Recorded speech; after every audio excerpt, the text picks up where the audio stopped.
नमस्कार, मैं Sanjay Sharma news CG24 में आप सभी दर्शकों का हार्दिक स्वागत करता हूं। जी हां, आज हम बात करेंगे उसकी जो धर्म के साथ साथ हिंदुओं के आस्था से भी जुड़े हुआ है। जी हां, जिसका आदिकाल से पूजा होते हुए आ रहा है, जिसमें 33 कोटि देवताओं का वास होता है। जी हां, हम बात करेंगे आज गौ माता के लिए। आज हम पहुंचे उस शख्सियत के घर के निवास में जो कोई अपने परिचय के मोहताज नहीं है। पूरे छत्तीसगढ़ में लगातार कई सालों से सक्रिय रूप से गौ माता के संरक्षण और सेवा का कार्य करते हुए आ रहा है।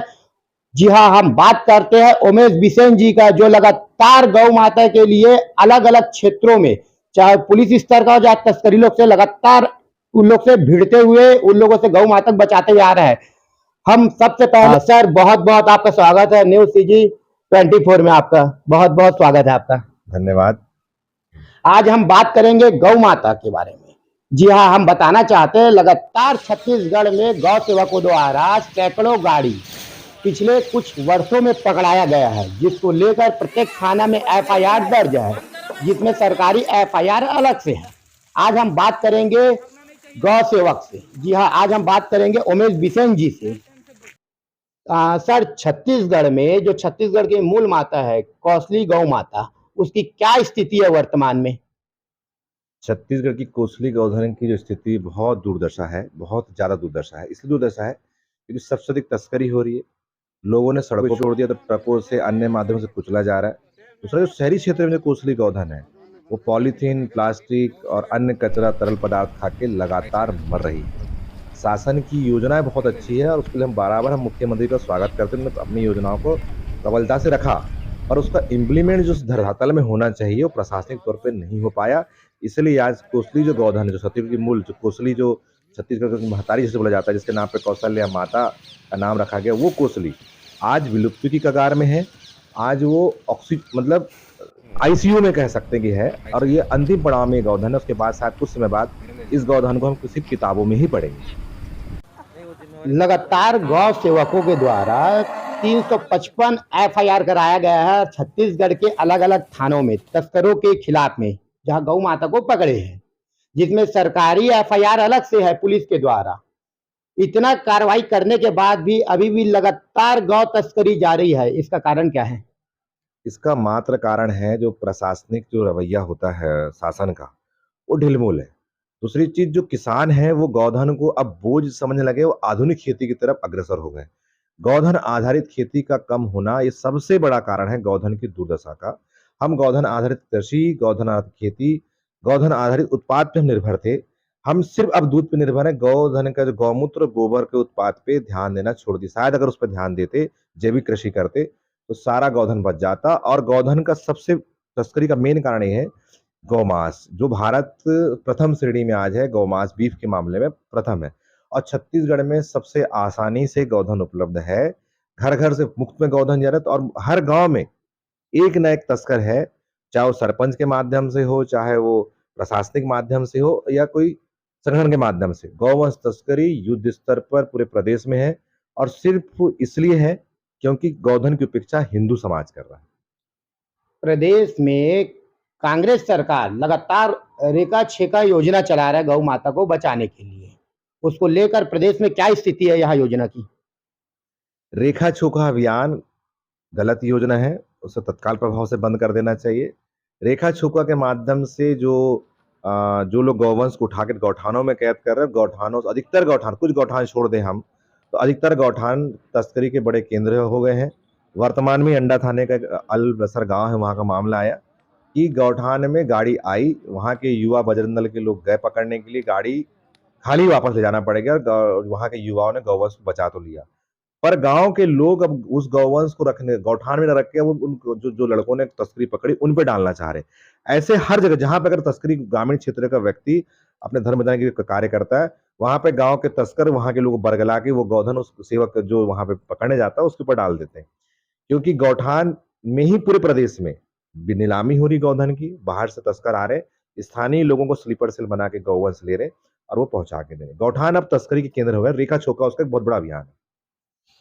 छत्तीसगढ़ सरकार लगातार अपने पीठ को थपथपा रही है गौठान योजना को लेकर, जिसमें उन लोग का कहना है कि गौ माता कहीं ना कहीं अब एकदम संरक्षित स्थानों पे पहुंच चुका है, जो रोड में एक्सीडेंट हो रहा था और अन्य बहुत सारे कारण थे, उसको लेकर आप क्या कहोगे छत्तीसगढ़ के गौठानों की स्थिति को लेकर?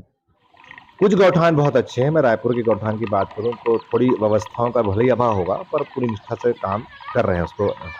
कुछ गौठान प्रदेश में कुछ अगर अगर 300-400 गौठान खुले होंगे, 1000 खुले होंगे, तो उसमें से 20-25 ही गौठान से जहाँ पे निष्ठा तरीके से काम किया जा रहा है। बाकी गौठानों में ना खाने का चारा है, ना पीने का पानी, कोई व्यवस्था नहीं है। सिर्फ गौवंश कैद करके तस्करों को उपलब्ध कराया जा रहा है, गौवंश को मारा जा रहा है। सिर्फ कागजी प्रक्रिया गौठान में सुरक्षा की है। वास्तविकता में गौठान पे अगर डिबेट कर ली जाए राज्य सरकार से, राज्य सरकार का एक भी प्रवक्ता उस पे सही ढंग से रिपोर्ट नहीं रख पाएगा। मतलब कई बार खुले में चैलेंज किया, कोई भी प्रवक्ता आके गौठान के विषय में गौ सेवकों से डिबेट कर ले, उसकी व्यवस्थाओं को लेके, गौवंश संवर्धन को लेके, कोसली माता के ऊपर से। मुझे नहीं लगता कि कोई एक प्रवक्ता भी कांग्रेस का उस मामले में खंडन कर पाएगा। छत्तीसगढ़ गौ सेवा आयोग और जीव जंतु कल्याण बोर्ड लगातार जीव जंतु और गौ माता के लिए बनाया गया एक उन लोग का संगठन है, मतलब जो सरकार द्वारा निर्मित किया जाता है। क्या वह अपनी भूमिका को किस प्रकार से छत्तीसगढ़ में निर्वाह कर रही है? जीव कल्याण बोर्ड का सरकार ने बधियाकरण कर दिया है। कोई काम नहीं, 2 कर्मचारी बैठते हैं चपरासी जैसे, उसके अलावा कोई। जीव कल्याण बोर्ड की पूरी जिम्मेदारी होती है वन्य जीव, पालतू जीव और गौधन की व्यवस्थाओं के ऊपर से निगरानी कमेटी बनाए, उनका वैक्सीनेशन कराए, उनकी व्यवस्थाओं को देखे, तस्करी वाले मामले देखे। पर जीव कल्याण बोर्ड का राज्य सरकार ने बधियाकरण करके रखा है, तो इसलिए वो विभाग कहीं भी सक्रिय नहीं है। सिर्फ नाम मात्र का है, फुकट में तनख्वाह, उसमें फ्री में तनख्वाह दी जा रही है। जहां तक आयोग का सवाल है, आयोग तो कठपुतली है राज्य सरकार की। जो 130-35 गौशालाएं जो पूर्व सरकार ने बना दी, बस उसी को वो मैनेज करने में लगे हुए हैं। पर आयोग अपनी इच्छा शक्ति से ना एम्बुलेंस चला पा रहा है शहर के अंदर, न वेटनरी विभाग की कुछ व्यवस्था देख पा रहा है। और जो सम्मानीय जो अध्यक्ष है राम सुंदर दास जी, ये सरकारी खर्च में बस मठ मंदिर के दौरे, अपना राजनीतिक परिक्षेत्र तैयार करने का श्रीनी नारायण का दौरा, कांग्रेसी कार्यकर्ताओं के यहाँ दौरा लगातार कर रहे हैं। चूंकि वो महंत है, इसे लोग सम्मान से स्वागत भी करते हैं, पर राज्य सरकार की धनराशि का आवागमन में और व्यवस्थाओं में दुरुपयोग राम सुंदर दास जी किया जा रहा है। छत्तीसगढ़ में 15 सालों से 3 बार के कार्यकाल में भाजपा की सरकार और वर्तमान में अभी है कांग्रेस की सरकार। ये दोनों के शासन काल में गौ माता की क्या स्थिति है वर्तमान में और उस समय क्या था? 15 साल भाजपा की सरकार रही। उनके जो 15 साल के शासन काल में तस्कर जब जब शुरू में आए तो तस्कर बच्चे थे। अब 15 साल में वो बालिग हो गए हैं तस्कर। अब उन्होंने 15 साल इतना संरक्षण दिया भाजपा सरकार ने कि आज वो तस्कर बिल्कुल हर जगह ब्लास्टिंग करके, मतलब बड़े बड़े गैंग बना के वह तस्करी करे। भाजपा सरकार में गौवंश की दुर्दशा थी, कांग्रेस सरकार में भी इम्प्लीमेंट तो किया योजनाओं का। बहुत अच्छी योजना है आदरणीय मुख्यमंत्री जी ने चालू करी, और वो जो हम चाहते थे गोबर खरीदी हो, गौमूत्र पे खरीदी हो, उन्होंने चालू किया। पर प्रशासन उनका जो है वो कामचोर है। वो सिस्टम ढंग से काम नहीं कर रहा। गलत जो फीडबैक है सम्मानित मुख्यमंत्री जी को दे रहा है कि गौवधन बच रहे, गौधन नहीं बच रहे। जो दुर्दशा भाजपा सरकार में थी उससे और बुरी दशा कांग्रेस सरकार में भी है। उसका मुख्य कारण पूर्व सरकार की लापरवाही, मतलब भाजपा सरकार की लापरवाही, उनका संरक्षण देना, और वर्तमान सरकार की भी वही स्थिति है।